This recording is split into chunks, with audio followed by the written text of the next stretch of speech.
supposed to be funny about that. Don't, whatever you do, don't do the song as end. I have no idea. Oh, thanks. It's a compromise. Let's pick up some of the trombones. We'll give you 1, 2, 3, 4, 1, 2, back, 2, down. Doesn't take much, no. Go down.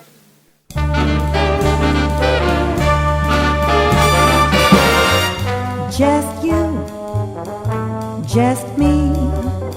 Let's find a cozy spot to cuddle and coo. Just us, just we. I've missed an awful lot. My trouble is you. Oh gee, what are your charms for? What are my arms for? Use your imagination. Just you, just me. I'll tie a lover's knot around wonderful you.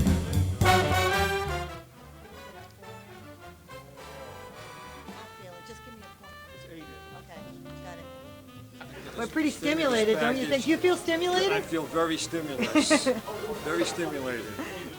Yeah, I was at home. I was so comfortable. I could play all, you know, you just sit down and relax and play the parts. It's just beautiful. Once you know the charts and the time is happening, you can just blend in, find out where you blend in. It's everybody, the intonation was great. You could hear every part in the band, which you don't a lot. You know, sometimes it gets muddy or it's too loud. You could hear every part in the band. You could pick it out. Because everybody had their own voice.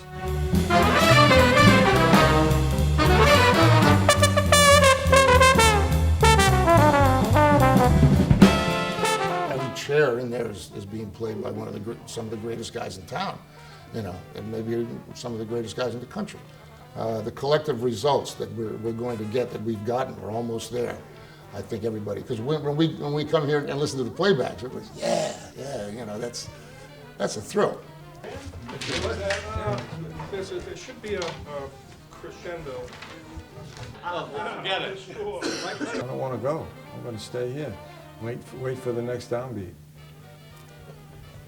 I'm not leaving. Oh, gee, what are your charms for? What are my arms for? Use your imagination. Just you, just me. I'll tie a lover's knot. I'll tie a lover's knot. I'll tie a lover's knot around wonderful you.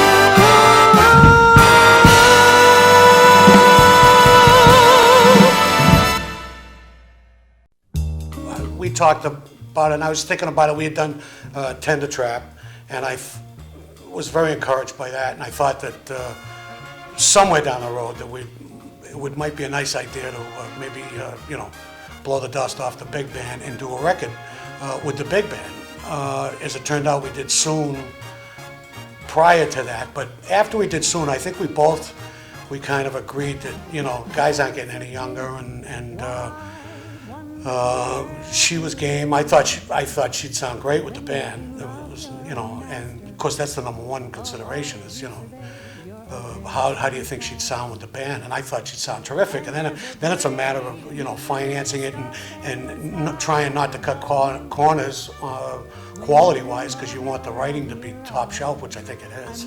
So then it was a matter of just, we both kind of got on the same page about, you know, probably a year ago or so, and kind of kept it under our hats and decided, yeah, I think we should go for it. So called Bob Friedman and talked to guys like Dick Lowell and finally mentioned it to the guys in the band. And we went for it. And life is mystic, it's a midsummer night. We live in a Turkish delight, we're in heaven. It's swell when you're really in love. I've known Kenny for a long while, and we bump into each other occasionally, and he said, no, I've had it with the big band. I'm getting to the point where I'm just lugging the trap case and setting the big band up is just more than I, you know, need to do anymore.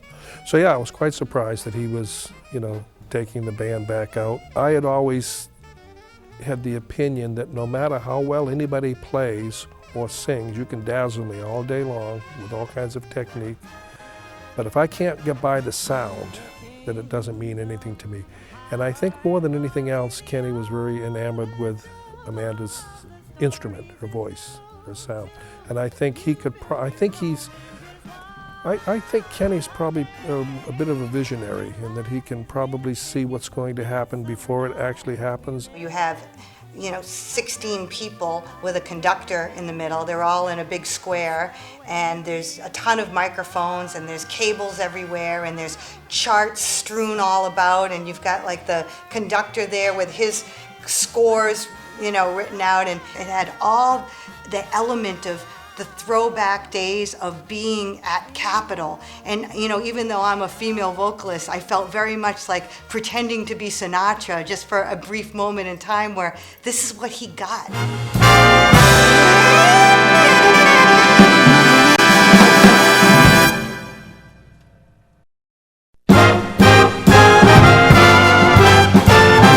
Vocalists used to be they just used to sit on the side and the band was the feature. Read a book. And then, of course, with Frank Sinatra coming along, it changed the whole thing, and all of a sudden the vocalist became the focal point. And Way back when we started recording with Herb, we would record in a studio with a mic for the brass and a mic for the saxophone and a mic for the rhythm section, all in one room. Most of the recording done is individually now in separate rooms. Thank goodness we did it in one room this time, although we had more than one mic per section. I'll be saying, gee, that sounded great. That sounded great. Then Kenny would pop up. Oh, I detected a shrillness there. I said, oh, geez. I said, Kenny, it's 11:30. 20 years from now, we're going to see students that are going to be listening to this recording, and say, maybe some of your students, what would you like, 20 years from now, what would you like them to be saying about the big band, or the Amanda Carr, the Kenny had the big band? Well, let's see. What would I like for them to be saying? I wish I could have been there to see them and hear them record this CD.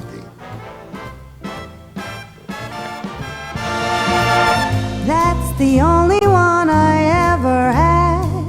Baby, don't you go away so mad.